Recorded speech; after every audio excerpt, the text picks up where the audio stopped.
Thank you, Steve, and thank you, Tamara, for your introduction and for working. It's been really a great pleasure to work with you and Annie as well, and others at Teagle to launch this partnership. And in doing so, I've been thrilled to learn about all of your programs through Tamara's field notes, through some evaluation data that we've been able to look at. And I'm just deeply impressed with the work that you're doing. It's so hugely important, and we're very grateful to have the opportunity to get to document that and share the wonderful work you're doing through this study.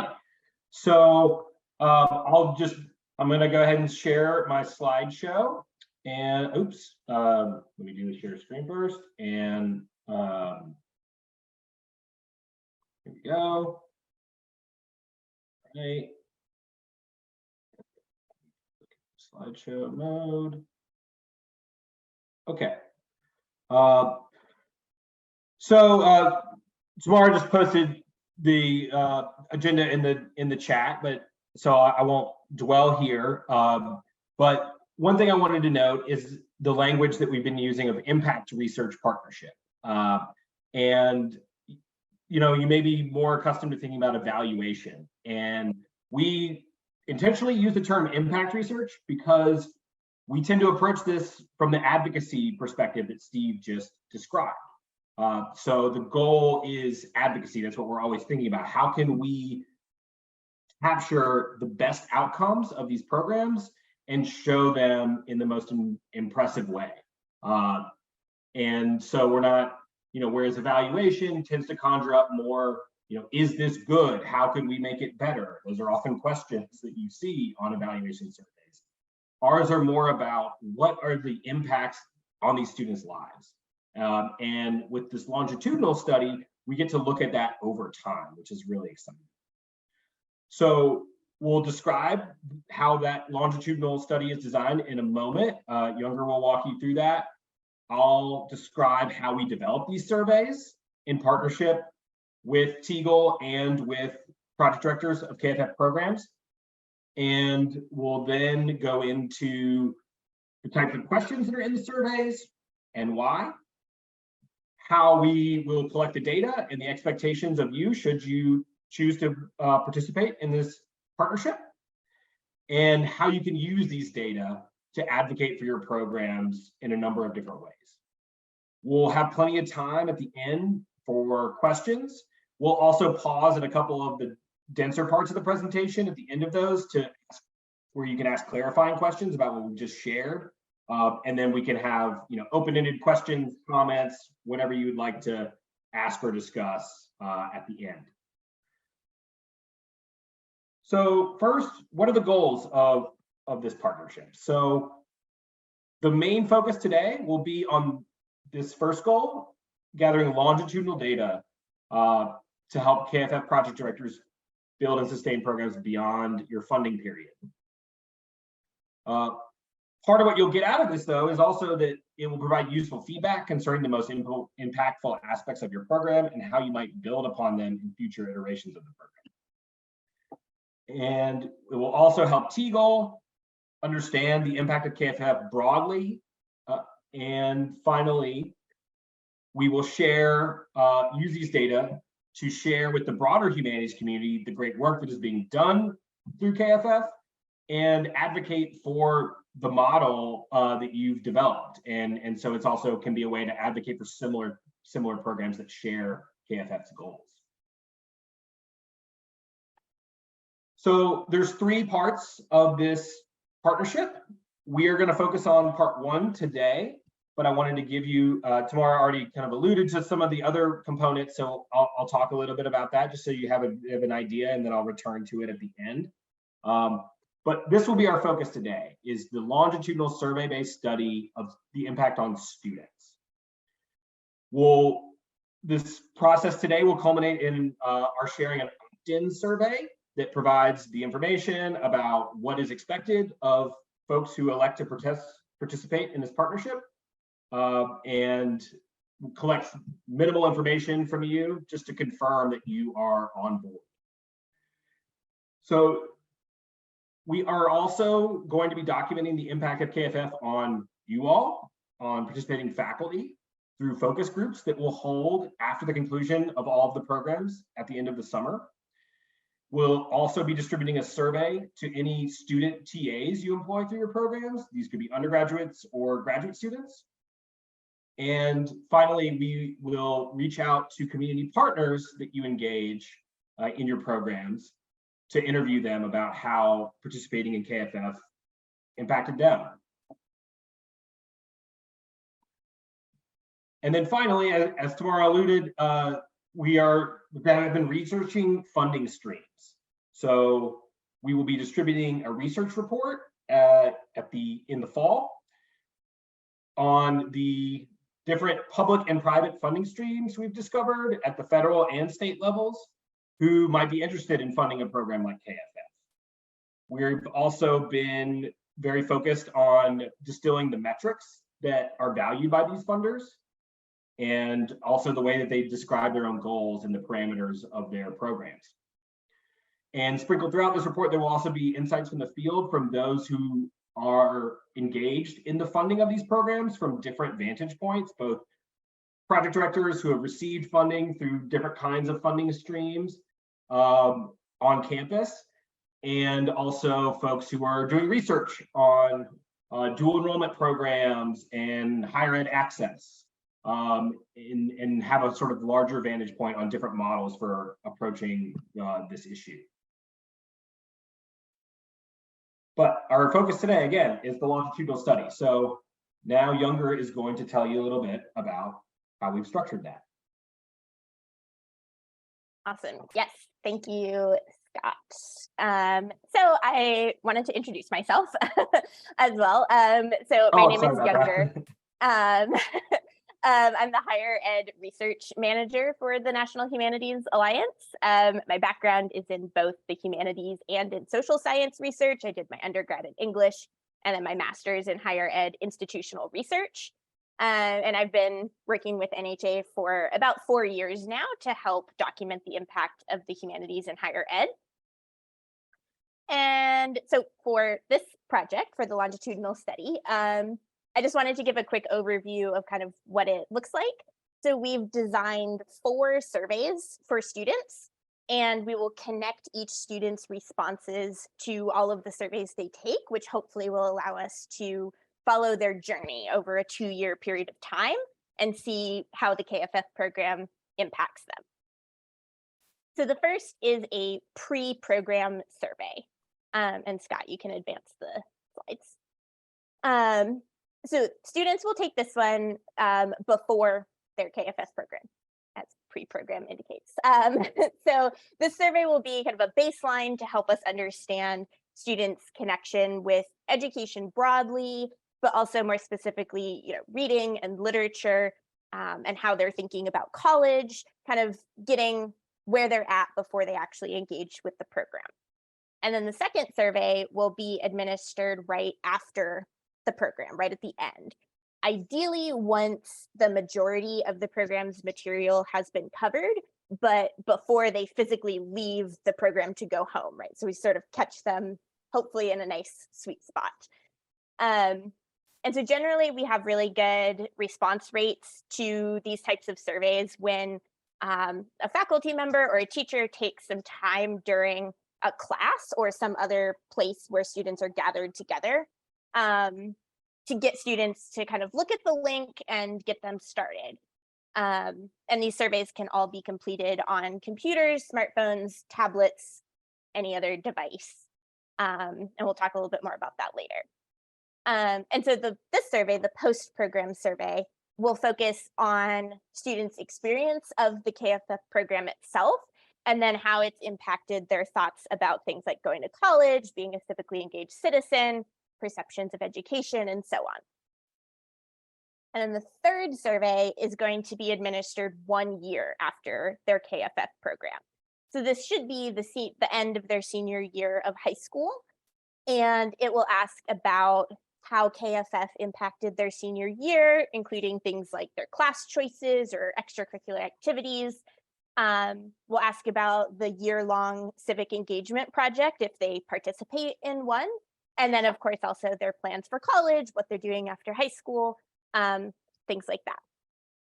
And then the final survey will be administered 2 years after their program, which will be the end of their first year of college if they attend, or whatever else they've been doing since then, if they don't go to college. And so if they're in college, we will ask a lot of detailed questions about their first year, and then also ask about civic engagement and kind of a retrospective about how they think the KFF program has impacted their experience in the 2 years since the program. So that's our 4 surveys: pre-program, immediately post-program, 1 and 2 years out. You might have some immediate logistical questions that have come to your mind. So on every survey, we will ask for students' names and email addresses, and we'll use their name to link their surveys together over time. And then their email address we will gather to be able to reach them for future surveys. This information will only be contained within NHA. When we share the data back to you, you won't see their names or any identifying information. So we'll de-identify that for you. And then for the 1 and 2 year out surveys, we will offer incentives to students to get them to fill out the surveys, hopefully. And so for each survey, we will offer a drawing for them to win one of 2 $100 gift cards. So hopefully that will encourage folks to fill them out. So while these are the surveys we've already designed, this format does absolutely leave the door open for additional surveys over a longer period of time, right? So if you wanted to send out an additional survey, or Kegel does, or whoever, it leaves the door open for that, to see kind of further into their lives how the program affects students. So that's our study. And I will now turn it back over to Scott to talk about how we developed the surveys, and then I'll be back on to dig into what's actually in the surveys. Great, thank you, Younger. So Younger and I have gone through a very extensive process together to develop these surveys, along with me and Steve, Tamara and Annie, and others. So I'm going to describe how we all work together to develop these. And so first, we really dug in deeply into the very extensive data that had been collected both from students at the end of the program and alumni of the programs at Columbia and Yale. And we also reviewed Tamara's field notes on all the different KFF programs. So, you know, we got a really nice look at the depth of a couple of programs through the Columbia and Yale data, and we looked at the breadth of the range of the different approaches taken by you all in your different programs through those notes. And we then solicited input regarding key impacts to highlight from the staff and folks with the Columbia and Yale programs. So, and I'll also say, you know, Younger and I have been doing this together for years. So we also brought our expertise of what questions we found to be really fruitful in other programs that we've studied in the past. And so we brought some of our ideas after doing that review of the existing data and the field notes, and then got feedback on those ideas of the key impacts we wanted to focus on from our colleagues, and then got additional suggestions of things we might want to target. We also talked a lot about the student survey experience and how to make that as positive as possible and avoid things that might feel like a negative experience for students as much as we could. And meanwhile, I'm working on the research on funding streams along with our contract researcher on that project, Jeremy Martin, and we were working together to identify the measures that are valued by funders and that they tend to prioritize in deciding who to grant funding to. So we also made sure to incorporate those things into the survey so that you'll have that data if those folks ask for it. And so then we went spent a lot of time drafting and redrafting these surveys internally at NHA, incorporating all of these key inputs, and then went back to Tamara and Annie and talked about, what issues remain to resolve, and finalized the surveys as well as the research design and the logistics of the data collection process. And then here we are today at the workshop, gearing up towards implementation of the surveys over this summer. So I'm gonna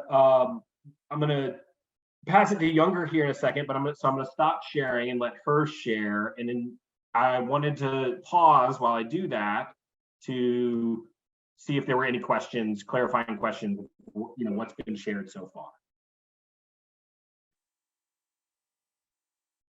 Oh, thanks. Younger already gave you a little preview of that. I have a question. Was I supposed to use the raise hand thing? Because I didn't. So I'm Jody Rubin from the University of Rochester. What maybe you said this and I missed it, but what's your timeline for developing something that we could actually use in our programs? Oh, it's prepared, and we will share it with you after the conclusion of this workshop. Terrific. Just thinking, rather desperately about what we're going to do this summer. Thank you.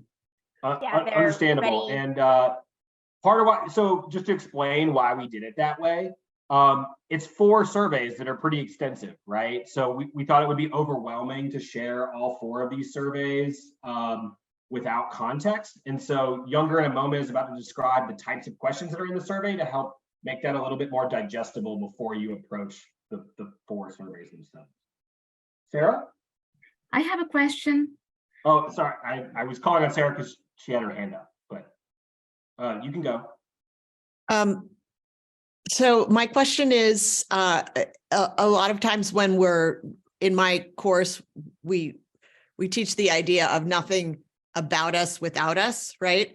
And I'm wondering how and if students participated in any of the pieces related to this survey creation. I know that it's a huge pain in the ass and a lot of more work to involve students, but I just wonder about that as an idea and how that came into your thinking about it.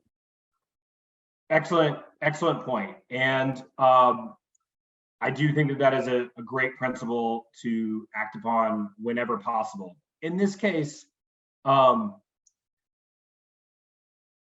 we did that. Can I jump in here, Scott? Well, can I just say what I was going to say first? Okay.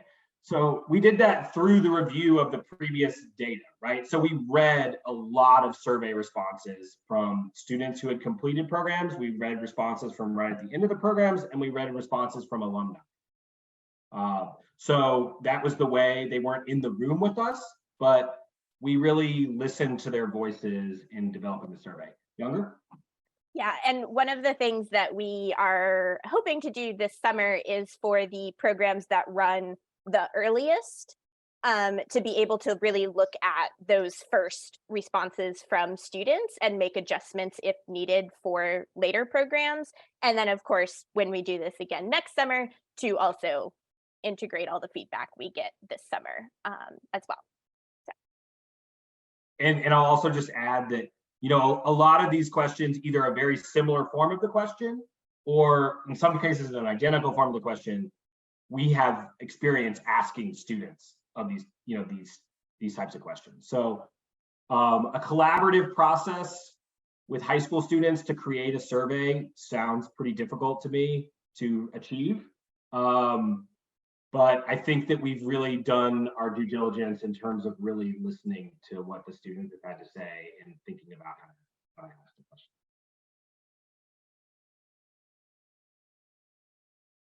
Stephanie. Oh, and Nina also wanted to ask a question. Can I let her go first? Yeah, Nina. Yeah, thank you for the presentation. I think my question is about the research design aspect of it. And if I heard you correctly, I think you mentioned that you are intentionally calling it as an impact assessment and not a general evaluation. So my question is, have you thought of having a control group?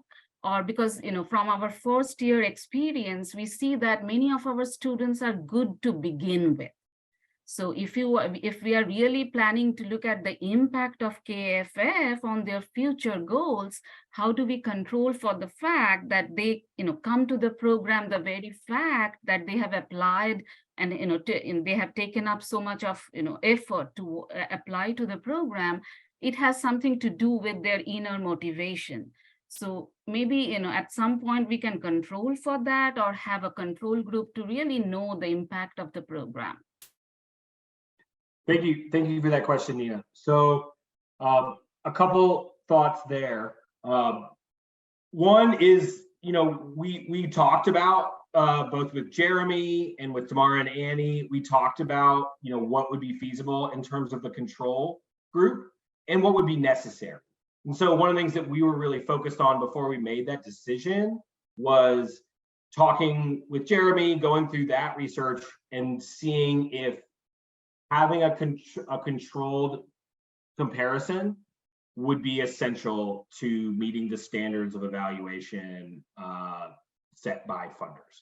And the answer there was no, that is the gold standard for publishing academic research on programs in education research journals, but that is not what is expected of every program to evaluate. It would be a wonderful thing to do. It's also extremely difficult and expensive to do. But Nina, oh, sorry.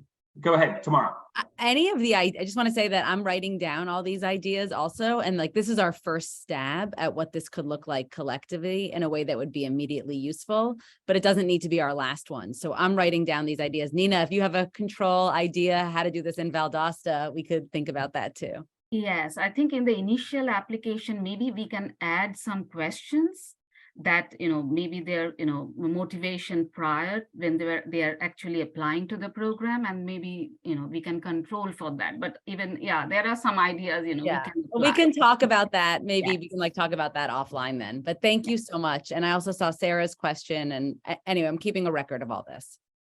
And I also just want to say, Nina, that is also part of the purpose of the pre-program survey, right? So a lot of the questions appear across all 4 surveys. So we actually do have a baseline from them in response to a lot of those questions before they approach the program. And so, there will be a sense of, and also just capturing what were their motivations coming into the program in terms of their learning, what were they engaged with already. So we will have that sort of baseline data. To Absolutely, thank you, yeah. And then Sarah. Stephanie, did you have one too? Oh, sorry, Stephanie, sorry. I did, thanks. I guess also just along the lines of the survey design, I was just wondering, I know you said that the data would be de-identified. Are you going to be like comparing the same students across each survey though, like kind of tracking the individual? Okay, yeah, I just wanted to. Yeah, so we'll ask them for their name, and then we will connect all 4 of their surveys, or ideally, however many they actually end up taking. And then we'll provide them with like a student A or, some sort of something, so that there's only kind of one master document that has all the personal information in it. And then you will also be able to see their linked responses. You won't know their name. Okay, great, thank you. Yep. I see Jessica and Prudence have questions. Let's take those quickly, and then I think we need to move on, but we'll have more time at the end for more questions. Jessica? Sure. Jessica. When you say you're tracking students by name, I've had students with the exact same name and the same birthday in the same cohort.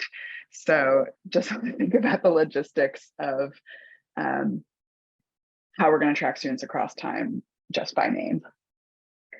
Okay. We will also have their email address and other responses on the survey that are kind of similar across each one. So hopefully that will alleviate that problem. That's our goal. but definitely something to be aware of. So thank you. Yeah. Yeah, we'll definitely keep that in mind. And And yes, thanks, Scott. So just really quickly, if we have other instruments that we might want to compare the responses to, will NHA help us or Teagle figure that out? So like I'd have the unofficial transcript from when they applied to the program.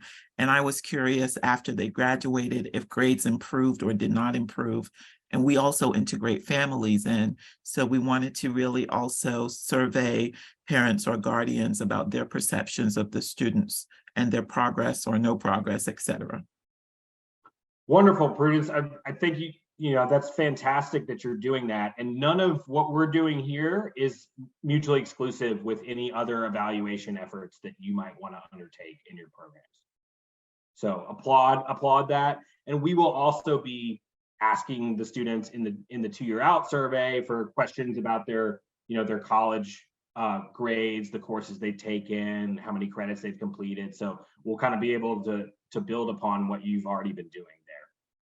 And Prudence, if you wanted more specific, like help along the way about how to streamline that process so it feels coherent for families or coherent for different students, I would be really open to thinking about that with you. Yeah, I was just thinking more though about, since they'll have the data that we won't know which students they are, how we might be able to maybe give them some data we have to do comparisons for us. Scott, we'll have to talk about that. Yeah, but we're Yeah. definitely open to considering how we can do that. Absolutely. Great. Prudence, maybe send me a particular email about that, and then we can work with NHA on what that might look like down the road. All right, Younger, you want to take us through the content? Yes. All right. Okay. Hopefully everybody can see that. Okay, great. So I wanted to kind of go through some of the themes that are in the survey questions. And then, of course, we will send you the surveys so you can actually look at them. But we wanted to make sure you sort of had this context and our way of thinking about them. So the structure of each survey is pretty much the same. There's an intro, which kind of gives an overview of the survey and links to the project description and so on. And then we ask for their name and email at the top of each survey because we want students to fill that information out. That's kind of the most important piece. And so we wanted it right at the top so that everybody can fill it out. And then even if they don't actually complete the whole survey, we'll still collect their partial response. So hopefully we will have that information for everybody. We will ask them what institution is hosting their KFF program. Then there's the actual survey questions. And then at the end, we have a set of demographic questions, which includes their identified race and ethnicity, gender identity, first gen status, and then kind of some open-ended questions about other aspects of their identity that they would like to share with us. So that's our structure. One of the main themes of every survey relates to students' college aspirations. So on every survey, we are going to ask questions about things like their post-high school plans, why they are choosing that path and why it's the best thing for them, what they're concerned about in attending college, why, what is most important to them when going to college, courses they're excited about taking, and then of course how KFF impacts their decision-making around college. And so by asking kind of the same question over time, we're hoping to be able to see that, students became less concerned about writing research papers, or they became more excited about taking humanities courses in college than they were before. Then of course, civic engagement and connection to their community is another big theme of the surveys. So we will ask questions around how often they engage in various civic activities, if their understanding of kind of their role in their communities and the world has changed. If they participate in a year-long project, we'll ask about that and how they see that has having impacted them. Confidence in engaging with others and voicing opinions is a big one as well. So hopefully, again, over time, we'll be able to see that confidence level changing. Educational outcomes, of course. So this is kind of digging into the meat of the KFF programs. So we'll ask them about readings and discussions that kind of stay with them over time and why. As I mentioned earlier, if they take different classes or engage in different extracurricular activities that kind of are similar to KFF or they sought out because of KFF. Did they see the content of their program as being relevant to their own lives and how and what ways? The impact on their thinking around moral, ethical, and philosophical issues. And then, of course, also kind of an overall view of education, value of literature, things like that. And most of these questions are going to be asked in a retrospective manner over time, right? And so we hope to be able to see some measurable change in how individual students think about education, literature, civic engagement, and so on, all the way through their first year of college and maybe beyond. The final major theme I wanted to talk about is academic outcomes that might be of interest to potential funders.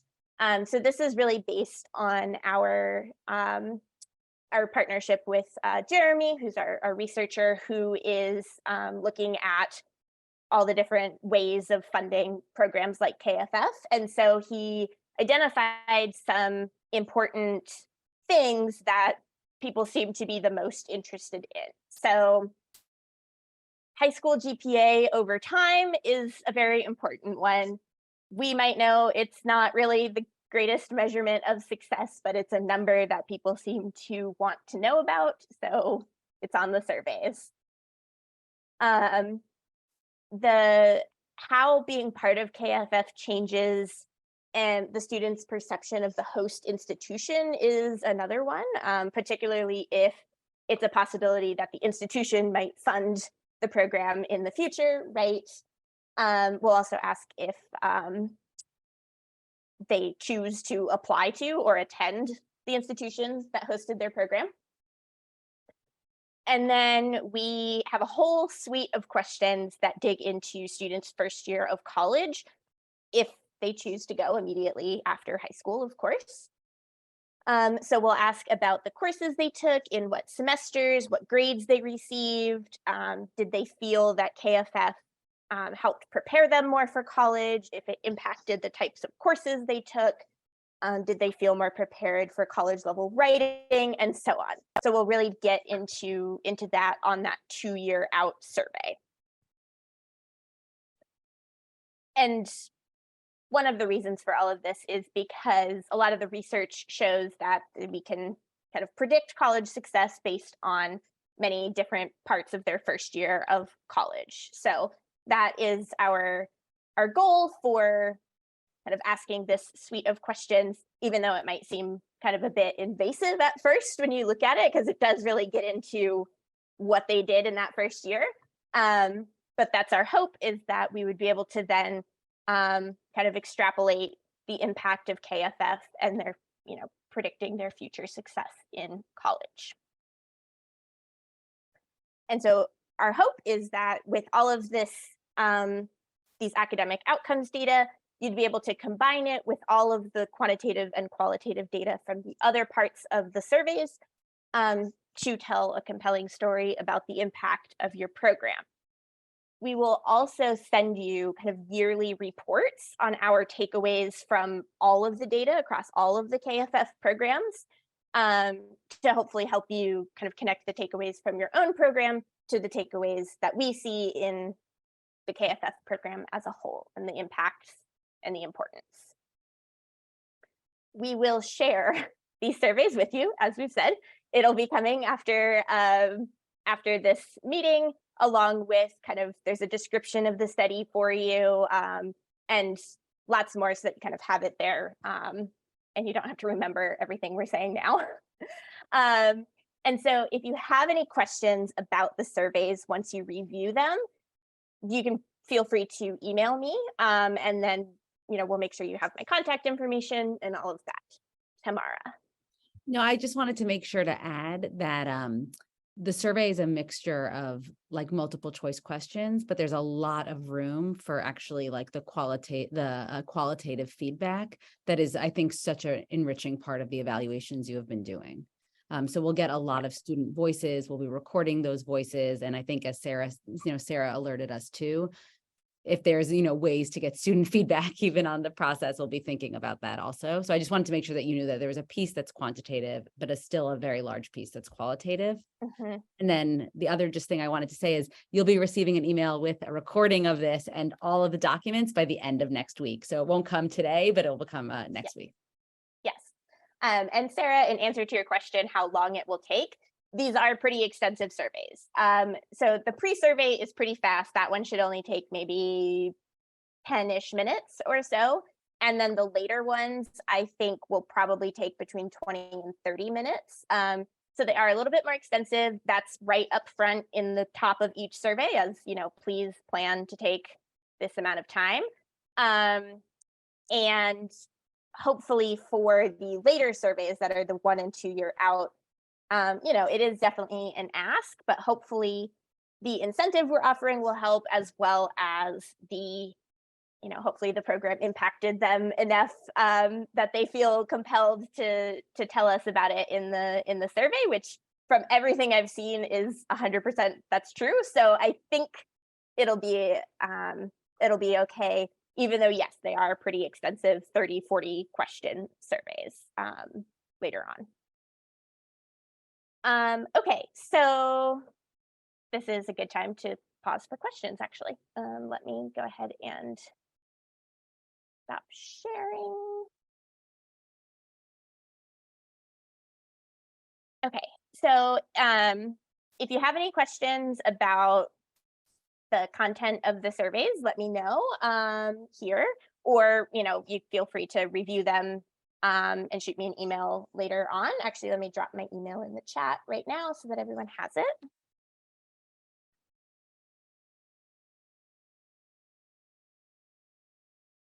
Dropping one as well. Stephen. Hi. So do you have something in mind in terms of a response rate, like a successful response rate in the 1 and 2 year out? I mean,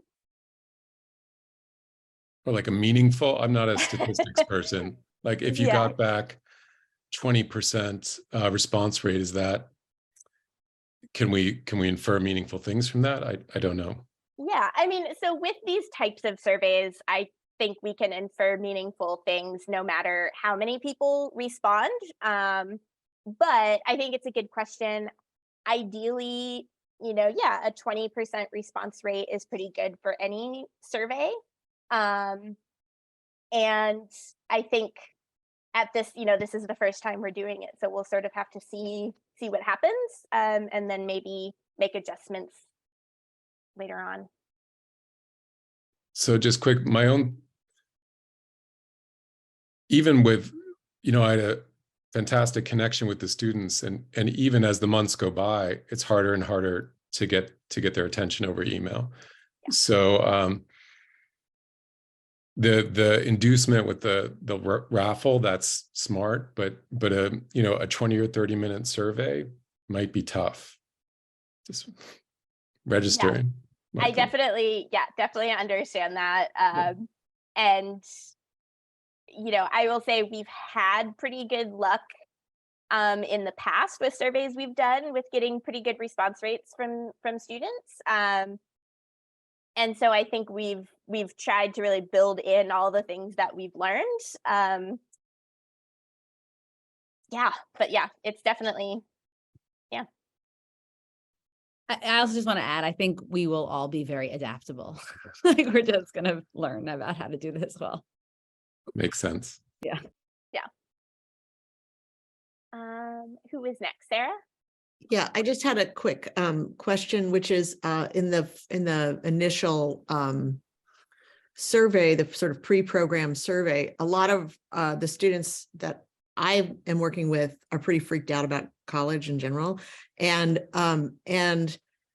so part of the approach we try to take is a really strengths and assets based approach to what students are bringing to the table. I'm wondering if there might be a way to massage any of the pre-program questions so that it's not like, so what barriers do you see for you coming to college? You know, like it's very like, I want them to know that taking a survey is part of us understanding them better, not us like judging them about whether they're going to go to college or not. So I just, that's just sort of like a rhetorical question. I know you believe this as well, or you would not be doing this work, but I wonder from the perspective of the survey taker, if we could maybe create more of that vibe. Mm-hmm.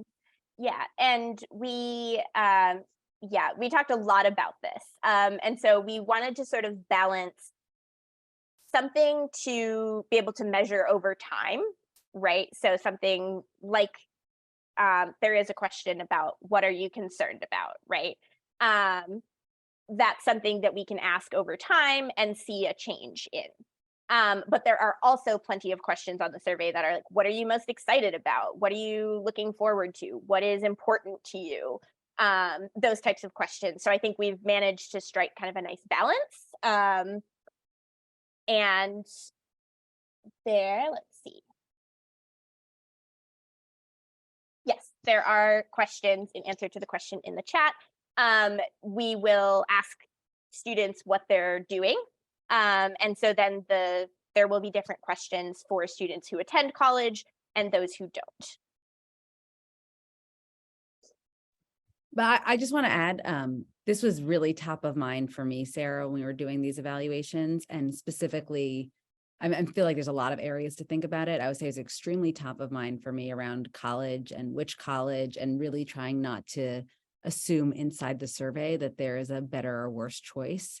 And so we spent a lot of time as a team trying to figure out how could we frame this question so that the data could still be useful, specifically around other government funding, while really trying not to hit any like pain points, honestly, for students, and to really like value the choices they're making. So when you see those questions, I think you'll see what our attempts were, but if they still don't feel right, like please just like let us know. Like it's really important. I don't want, I would say just from my perspective, like I do not want this survey to actually in any way cut against the extraordinary work that's happening in the classroom. Like you're building them up, you're giving them this confidence, and the survey should not then be an instrument that hits in the wrong way. So we really did try to do this. That doesn't mean we did it perfectly or fully succeeded, but I think it does mean we really share those same values and want to get there.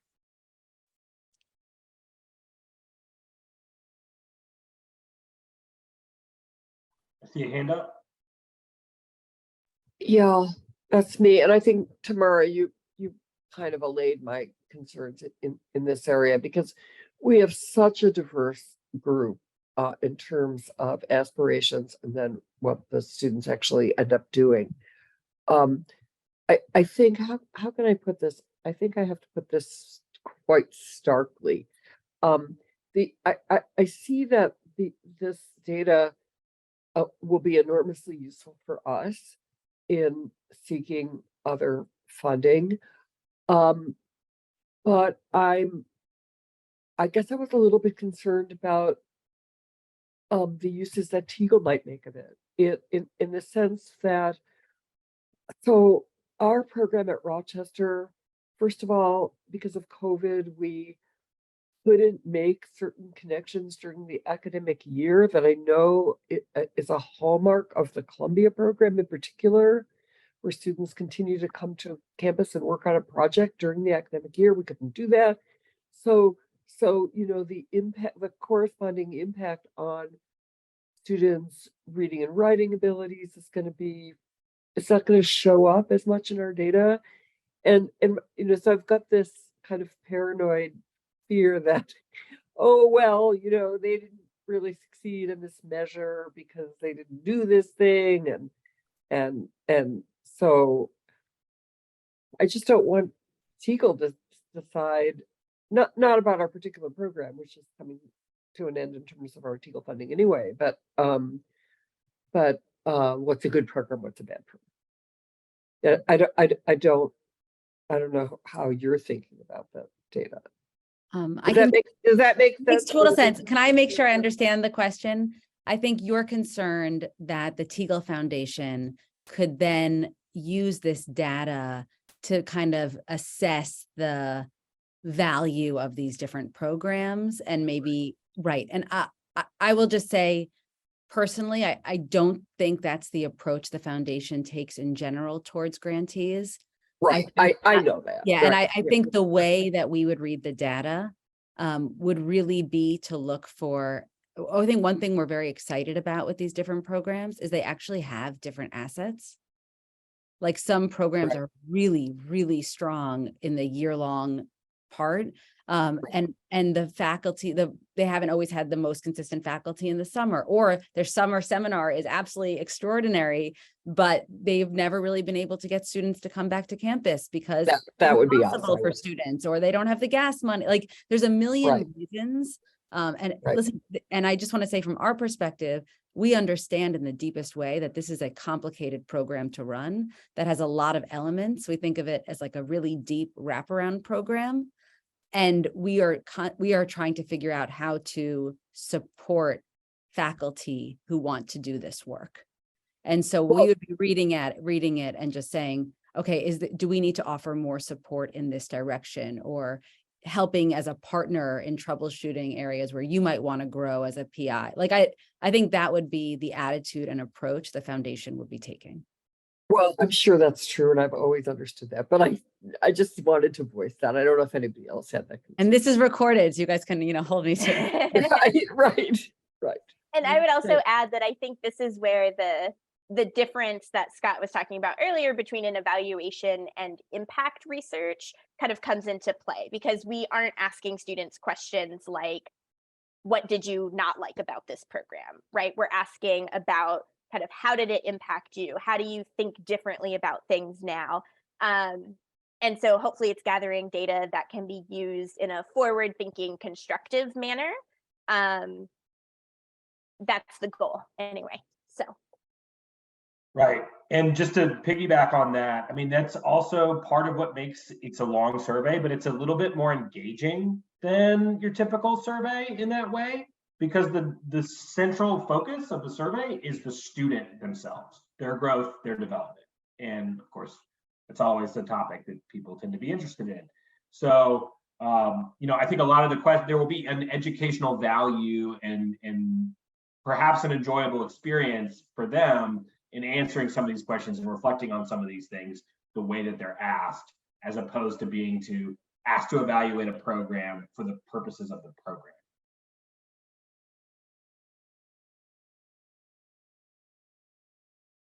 Great. Really, Prudence. just really quickly, again, I was thinking from that question about whether there were plans to share the data with the students themselves. So I always think about us as researchers going into communities, and they then don't know the outcome of our work. And I think it might be useful, especially if they're getting it moving into their junior year of college, to maybe see a snapshot of how the humanities might have really influenced their development, or not at all. I'm not sure, but I appreciate that question. It's not something we've actually talked about so much yet, but I very much support that idea. And it looks like tomorrow is on the same page. So yeah, we would love to be able to share with them as well. Yeah, and one of the things, right, that we will share is kind of this yearly report of what we're learning about the data across all of the KFF programs. So that's something that is ready-made to share with students. And then, yeah, you could even continue asking them questions about the impact of the KFF program, as you said, into further years of college as well, to kind of build on those.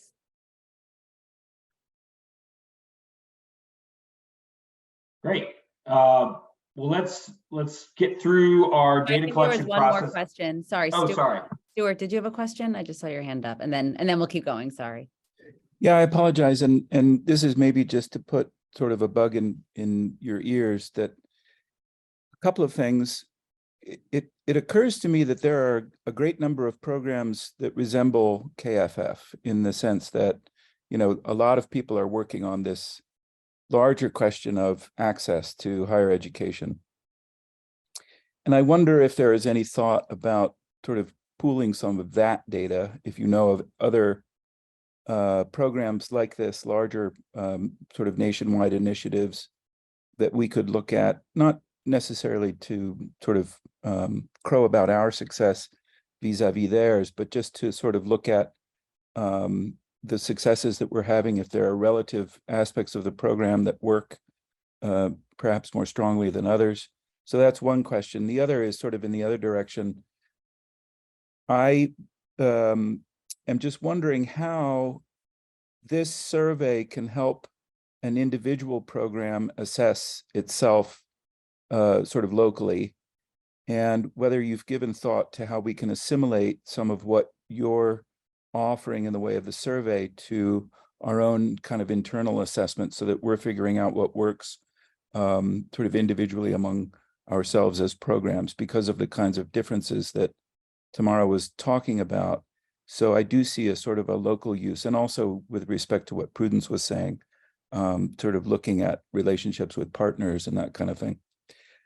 So because, and it also occurs to me that if we're assessing internally and sort of as a global project KFF, that's going to sort of bulk up on sort of what we're asking students to provide in the way of feedback. And I'm thinking about sort of non-self-reporting data as a complement to the self-reporting that you're doing in the survey, and whether you have any suggestions for that would be helpful. So not necessarily answering that now, but just as a way of thinking about kind of building this out without becoming too cumbersome. Yeah, so I can answer the last part of that question. So students will fill out the survey, right? And they'll select which program they're attending. So you will have all the data that's particular to your program on this survey. So you'll be able to see it both. You'll get kind of the aggregate overview of all the programs, but then specific data for your program. And then if you have, I would recommend doing one survey instead of multiple ones. And we are happy to work with you to think about what that could look like. So we can kind of maybe meet separately to talk through that idea and see what might work. Because it's absolutely striking a balance between having data that we can look at across all the programs, but also not giving students a million surveys, right? So I think there's definitely a way through to answer all of your questions. And then Scott, it seems like the first part of the question might be related more to Jeremy's work. Right. Yes. So this will be an ongoing process, and I thank you for putting that bug in our ear. And it's something we're thinking about. I mean, we're learning a lot about the broader landscape, which, you know, frankly, is much more populated with STEM versions of this kind of thing than humanities versions. And so drawing favorable comparisons there as an argument for why the imbalance should be balanced more is something we're already thinking about. And from an advocacy perspective, but also, yes, just in terms of from an instructive perspective of like, how do these outcomes compare? That is something we can continue to look at as the data comes in and think about and maybe incorporate into those aggregate reports. And then there was, I think, a third part. Okay, and you were is there another part we didn't get to of your question? Are we good? Maybe just a bit about sort of the self-reporting of the survey. Oh, yes. Whether Right. there are any sort of assessments and possibly there are going on. We've at also other looked into programs. that, and you know, it's not something that is like we definitely know we're going to be able to do or is built in yet, but we've already been looking into, you know, how would working with the National Student Clearinghouse to get data on, you know, specific students, of course, you know, in a appropriately ethical and consensual kind of way, to sort of look at non-self-reported data as well. That's one way to obtain it. Right, so that's something we're thinking about, but is also going to be kind of a process of unfolding and seeing what seems like the you know, the most impactful approach that's an effective use of resources. Okay, great. Thank you so much for all these great questions. It's wonderful how engaged you are in this process and invested in the experience that your students might have with this. So I'm going to talk now just a little bit about how the data collection process will work. So now we're kind of getting to the meat of, you know, what is required of you should you choose to participate in this research partnership. So let me share screen again.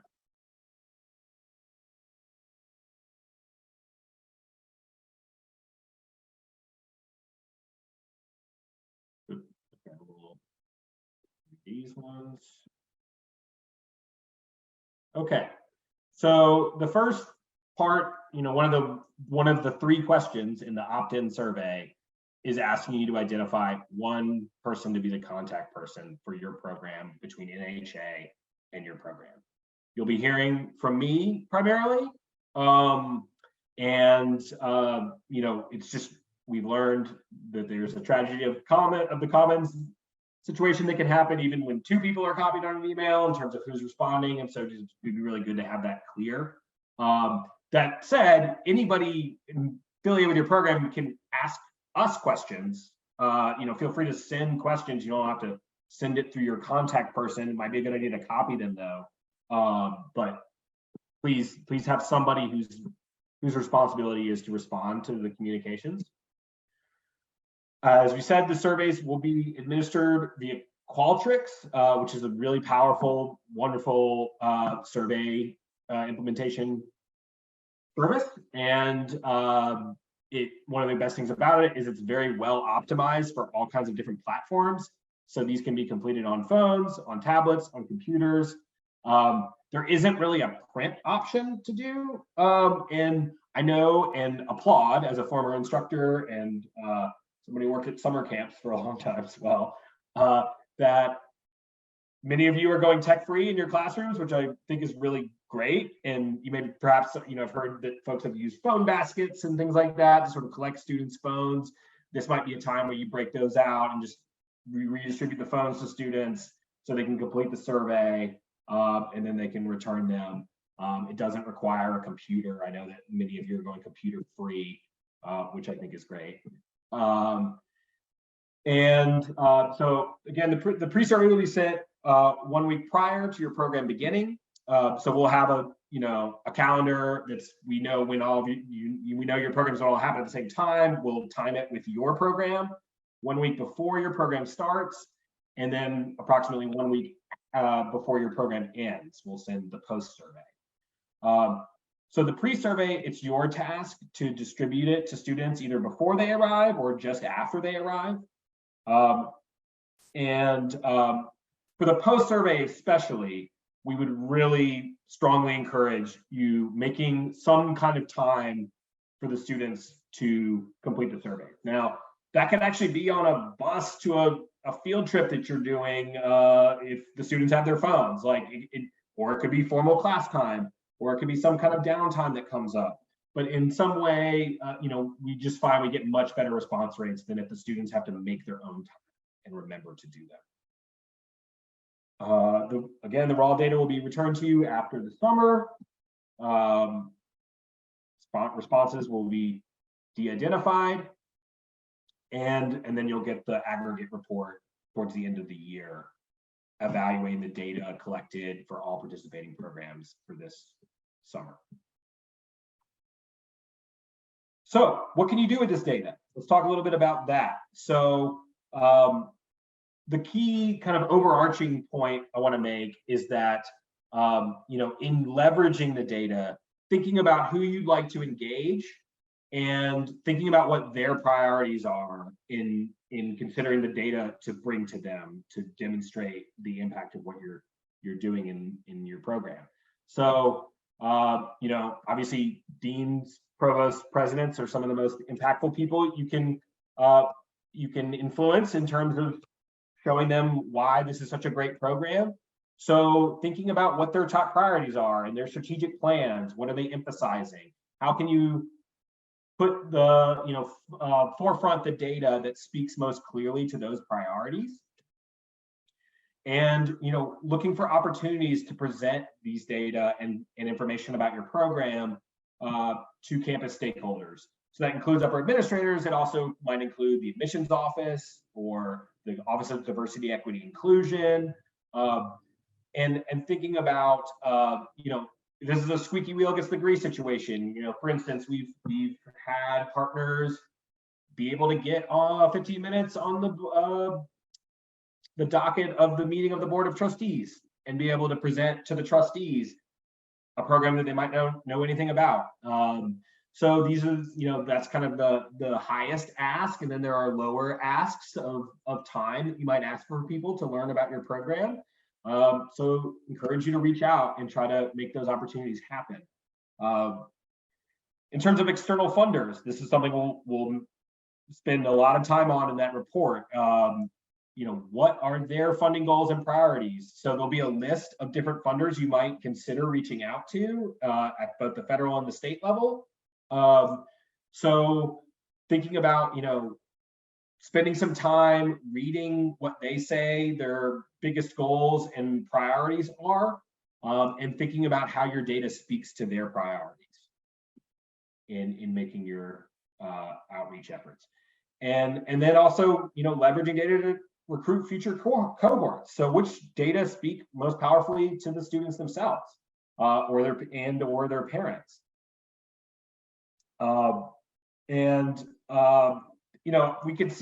We can think of opportunities where this might be more broadly valuable to addressing. The powerful thing about data like this is that it really can help persuade skeptical audiences. So thinking about prospective students events, showing how their peers have had this experience in KFF, and why that the humanities can have these kinds of outcomes for them at your institution. And then finally, just a tip in terms of when you are presenting data to any of these audiences, whenever possible, it's great to combine the qualitative data and the quantitative data. That enables you to tell a story of depth and breadth.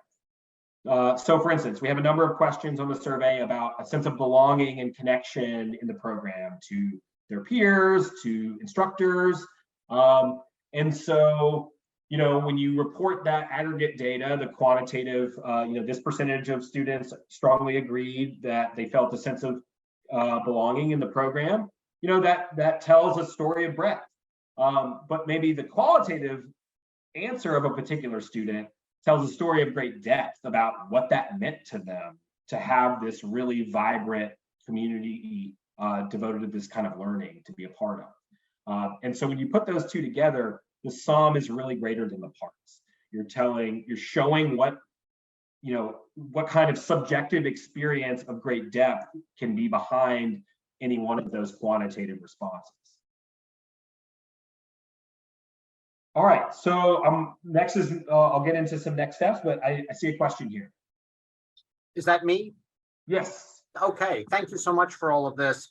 And I will apologize in advance that I have to pop out a few minutes early for another meeting across campus. I have a technical question. So students are this is a Qualtrics survey, which they will fill out with some device. So where do those responses actually go? I can answer that if you'd like. Yeah. So those will come to us.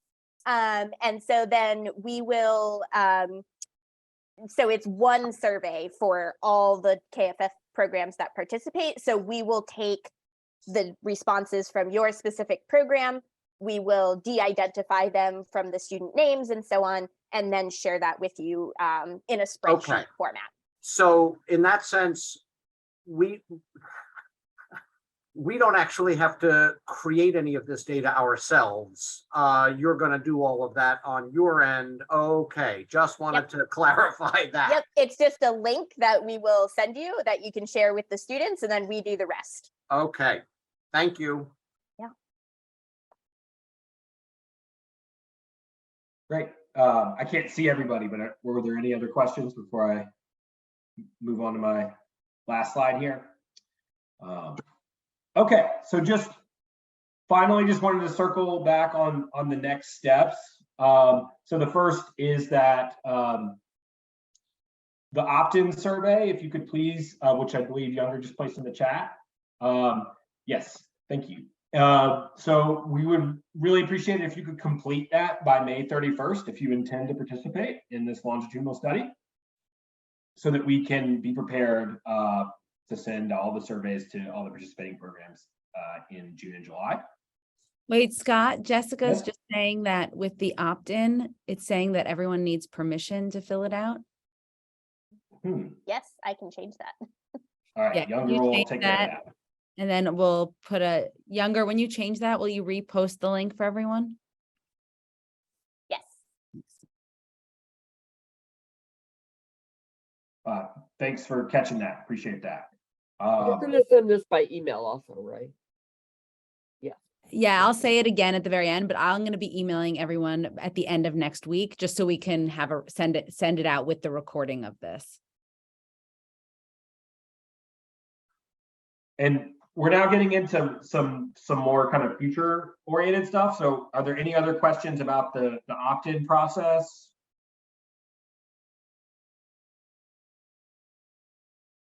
Okay, so now moving on to just give you a little bit of a preview of some of the other ways we're going to reach out to you for the other components of the project. So you'll receive an invitation to participate in focus groups after all the conclusion of all the programs in the summer. These conversations, we've hosted a lot of these focus groups. We're always focused on it being something that will be valuable for you too, something that you can learn from one another and be a kind of collegial professional development experience that will benefit your program, as well as an opportunity to gather data. We'll also reach out to ask those of you who employ students as TAs, whether graduate or undergraduate in the program, to distribute surveys to them. So we will follow up about that also at the end of the summer. And we'll also ask about, any community partners that you engage that you might want to have us interview about the impact on them of participating in your program. And these are some of the types of folks we had in mind that we've learned about how you've engaged a little bit through Tamara's extensive notes on all of your programs. But it's really kind of anybody external who is brought in that you would be interested in knowing how participating in a program changes their perspective on the humanities or your institution, etc. So now we're at the point where we just can answer any questions that anybody has about. So I'm catching up on the chat. I see some things in the, okay, some people needed to, oh, that was about the permission. Okay, so I'll stop sharing so I can see everybody. And are there additional questions we can help with? I have a question. Great. Just another small technical one. From being the recipient of many applications where students incorrectly put their email addresses or high school or anything, can we give you a list of our cohort and you can check it to make sure? Like, I can imagine a student puts Columbia but meant Yale or whatever, something like that, and then we're tracking the wrong kids. So you can cross check. Okay, thanks. Yeah, especially for kind of those 1 and 2 year out surveys, we will reconnect with you before we send them out to see, you might have a new email address for someone, or you might have a correct one or something. So we'll connect with you on that. Yeah, so we'll share what we have collected from them from the surveys and give you a chance to sort of correct anything or update anything that might be updated. Great, thank you. Tamara? Oh yeah, I just wanted to add that a lot of people on this call, some are at different stages in running their program, and they're a group of you that are on year 1. And so you might not want to join those focus groups quite yet. Like it might depend on where you are with your TAs, if you've hired them, how many summers have you run. So I just want to let you know that we're trying, the reason from the Teagle Foundation, we just wanted to make sure we were getting qualitative research around what this does to all of the stakeholders in the program, the students being the most central. But I know as a teacher in the program, it had a huge influence on my life. And I know for a lot of the TAs, it's had a huge influence on their lives. So again, our goal is just to collect this, but I just wanted to acknowledge that you're at different stages of the program, and what might be appropriate for a year 3 program is not appropriate for a year 1 program. So and that we're doing this again next summer. Yes, so right. This is the beginning. Another opportunity as well, right? Yeah. Dana? Yes, hi. My question is also about this kind of depending on where we are in our program. Like we're heading into year 3. So I already have now students who are 2 years out. So is it meaningful for us to start, trying to send them these late stage surveys when they haven't done the early stage surveys? Or does it just need to start with this year's going forward? Does that make sense? Yes, so a couple different things there. So we're approaching these as cohorts. So if we will do the 1 year out and 2 year out surveys if you participate this summer. You can also participate next summer, and then we'll follow that cohort at least through 1 year out. And the other part of your question, it had to do with whether these surveys for people who've already graduated. Oh, yes. So it also seemed like part of what you were asking was like, if they don't complete the pre-survey, do we still give them the subsequent surveys? And the answer there is yes. If you are participating, even if an individual student did not do the pre-survey, we kind of expect that some of the pre-survey samples are going to be a little bit smaller. If you send them an email beforehand, some of them will do it, some of them may not. You may get a higher response rate after we do the post-survey in class, perhaps, and that's okay. It's yes, okay thank you. It's okay if they are missing a 1 year out survey, but they do the 2 year out, or Yeah, my question was actually more about, is there any kind of retroactive component to this where students who didn't, because they're currently 2 years out, like that cohort, they would not get any of this survey, right? We'd be starting now going forward. We are starting now going forward. That said, one of the things on the agenda for the kind of the end of this project is to have a sort of alumni survey that could be conceivably sent to anyone at any stage beyond the program. But we're not kind of at that. We are sort of proceeding from here for now. Great, thank you.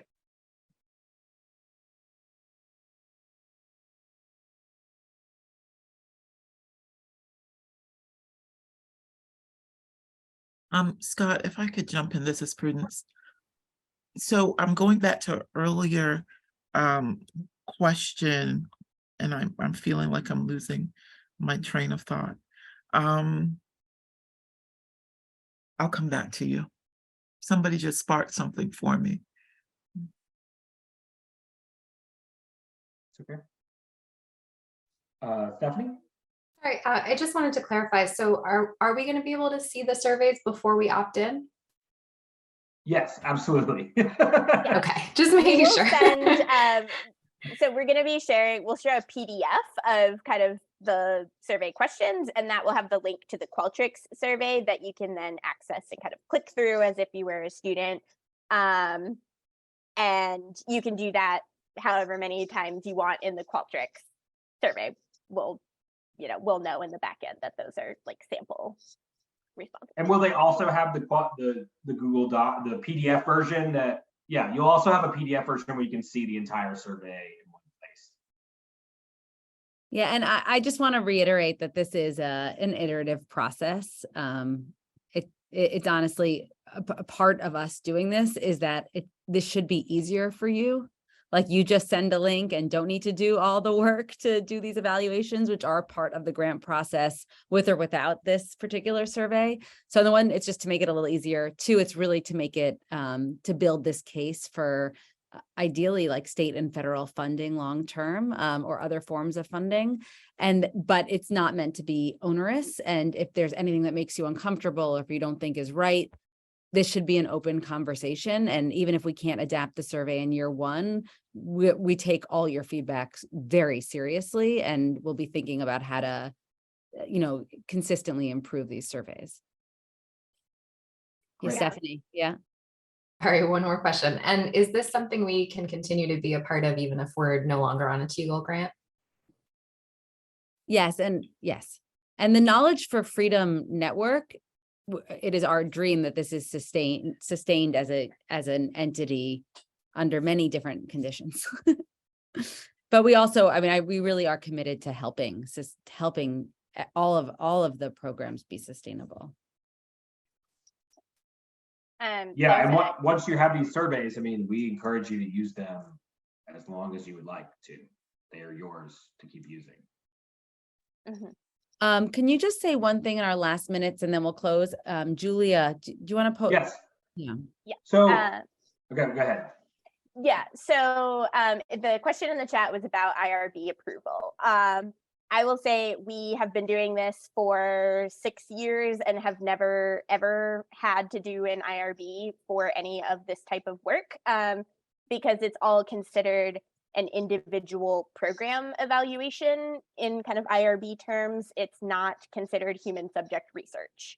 However, if your institution is generally maybe a little more strict or funky, you might want to email someone at IRB to ask.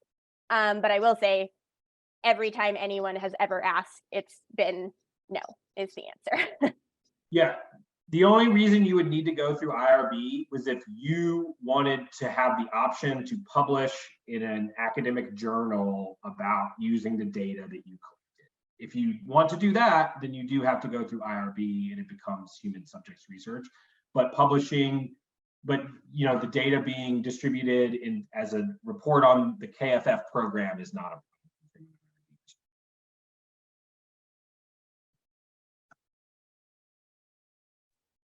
Wonderful. Well, if anyone has one last question, if not, I'll just, I really want to thank the team at NHA for working with us. It's been a long process to get here. And we've really tried to be as thoughtful and sensitive to all the different stakeholders and specifically to all of the faculty and leaders of individual programs, that this should be something that helps you. So you'll receive all of this at the end of next week. I am open for any conversation you want to have about it with any tenor. Just really feel free to email me and we'll work together on what makes sense. And this is an opt-in, but we really do hope that most of you opt in. It'll make the survey stronger. It'll help us continue to make the case for this kind of work. And honestly, the case for humanities pathway programs, which there really are not many. There really, really aren't. And most of your campuses, the Knowledge for Freedom program is often the sole humanities-based pathway to higher ed. So we think this work, we think the work you do is very important, and we think this work collectively is important. So thank you. Thank you. Thank you. You'll be hearing from all of us. And thank you so much to Younger and Scott and Steve and B from NHA. Thank you all. And yes, please reach out to us with any questions or comments as well.